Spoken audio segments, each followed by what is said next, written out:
যারা ঈদ ভ্যাকেশনে মাংস খেতে খেতে বিরক্ত হয়ে গিয়েছেন, তাদের জন্য এই লাঞ্চটা কিন্তু একদমই পারফেক্ট। আসসালামু আলাইকুম এভরিওয়ান, আশা করছি সবাই ভালো আছেন।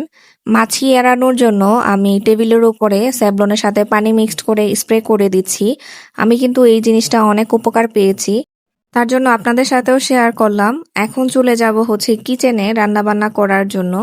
আমরা তো মাছের অনেক রেসিপি ট্রাই করে থাকি, তার মধ্যে থেকে হচ্ছে মাছ ভাজাটা আমার কাছে ভালোই লাগে। তার জন্য আজকের লাঞ্চের জন্য আমি রেডি করছি হচ্ছে মাছ ভাজা আর বিভিন্ন রকমের ভর্তা। যেহেতু মাছটা শুধু ভাজি করে নিব, এর জন্য বিভিন্ন টাইপের গুঁড়ো মশলা আমি এখানে অ্যাড করেছি, সাথে দিয়েছি হচ্ছে হালকা একটু রসুন বাটা। আর এখন একটু সরিষার তেল দিয়ে লবণ দিয়ে এটাকে সুন্দরভাবে মেখে কিছুক্ষণ রেখে দিব।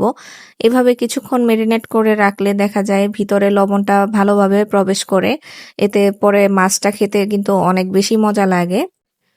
আজকে যে দুইটা ভর্তা বানাবো তার মধ্যে হচ্ছে নুনা ইলিশের ভর্তা আর আরেকটা হচ্ছে ছোট চিংড়ি মাছের ভর্তা। নুনা ইলিশের ভর্তাটা আমার হাজবেন্ড খুবই পছন্দ করে, ওকে যদি এটা বানিয়ে দেওয়া হয় ও দেখা যায় এক প্লেট ভাত এমনিতেই খেয়ে ফেলে। বাসায় আসার পরে সে বলতেছিল আমাকে নুনা ইলিশের ভর্তা বানিয়ে দিও। পরে ভাবলাম যেহেতু ভর্তা বানাবো সেদিন না হয় শুধু ভর্তা ভাতই খাই আর মাছ ভাজা করি। আমি এখানে ভর্তার জন্য পেঁয়াজ কেটে নিচ্ছিলাম। আমি যে নুনা ইলিশের ভর্তাটা রেডি করব, সেখানে কিন্তু আমি এরকম বড় সাইজ করে মানে 4 ভাগ করে যে কাটা পেঁয়াজ সেটা ব্যবহার করি। আপনারা রেসিপি দেখলেই বুঝতে পারবেন, চলুন আপনাদের সাথে শেয়ার করি। ও কিন্তু এখানে বিশাল বড় একটা নুনা ইলিশ এনেছিল। আমি মানে রান্না করতে করতে প্রায় অর্ধেক করে ফেলেছি। প্রায় সময় কিন্তু এই ভর্তাটা আমাদের বাসায় বানানো হয়।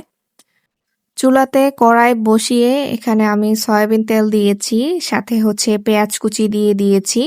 আর এখানে সব রকমের গুঁড়ো মশলা ব্যবহার করেছি, শুধু জিরা বাদে। সাথে বাটা মশলার মধ্যে রসুন বাটাটা জাস্ট ব্যবহার করেছি। এখন মশলাটা খুব সুন্দরভাবে কষানোর পরে আমি যে ইলিশের পিসগুলো কেটে রেখেছিলাম সেগুলো দিয়ে দিলাম। এটাও কিছুক্ষণ কষানোর পরে এখানে সামান্য একটু পানি দিয়ে দিতে হবে। তারপর এখানে যে আমি কেটে রেখেছিলাম পেঁয়াজগুলো বড় করে, সেই পেঁয়াজগুলোই দিয়ে দিচ্ছি। এগুলো কিন্তু মানে আস্ত থাকবে, গলানো যাবে না, ওইভাবেই রান্নাটা করতে হবে। চিংড়ি মাছের ভর্তার জন্য একটা কড়াইতে সামান্য পরিমাণে তেল দিয়ে শুকনো মরিচ, পেঁয়াজ কুচি আর চিংড়ি মাছ দিয়ে এটাকে ভাজা ভাজা করে নিতে হবে। আর এইদিকে আমার অলরেডি মাছটা মেরিনেট হয়ে গিয়েছে, আমি এখন এটাকে ভেজে নিব। রান্না করতে করতে বাহিরের জানালা দিয়ে তাকিয়ে দেখি আকাশ মেঘ করে বৃষ্টি নেমেছে। প্রথমে ভেবেছিলাম ঝুম বৃষ্টি হবে, কিন্তু আমি ব্যালকনিতে যেতে যেতেই দেখি বৃষ্টিটা কমে গিয়েছে। পরে আমি আবার চলে আসি। তো এইদিকে কিন্তু আমার চিংড়ি মাছের ভর্তাটা ভাজা ভাজা হয়ে গিয়েছে। এখন আমি এটাকে সুন্দরভাবে পাটায় বেটে নিব। যারা এখন পর্যন্ত আমার সাথেই আছেন তারা আমার ভিডিওতে লাইক দিতে ভুলবেন না, সাথে ছোট করে একটা কমেন্ট করে যাবেন।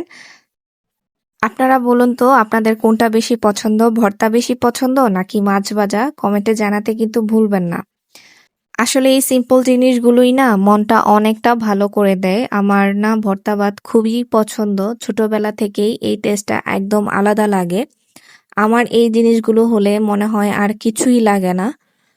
এইদিকে তো ইলিশ ভর্তার গন্ধে ঘরটা মোমো করছিল, সাথে চিংড়ি মাছের ভর্তাটাতেও আমি বেশি পরিমাণে ঝাল দিয়েছি, কারণ এটা ঝাল হলেই বেশি খেতে ভালো লাগে। কথা বলতে বলতে ভিডিওর শেষ পর্যায়ে আমি চলে এসেছি। দেখা হবে অন্য আরেকটি ভিডিওতে। সবাই ভালো থাকবেন আর আমাদের জন্য কিন্তু অবশ্যই দোয়া করবেন। আল্লাহ হাফেজ।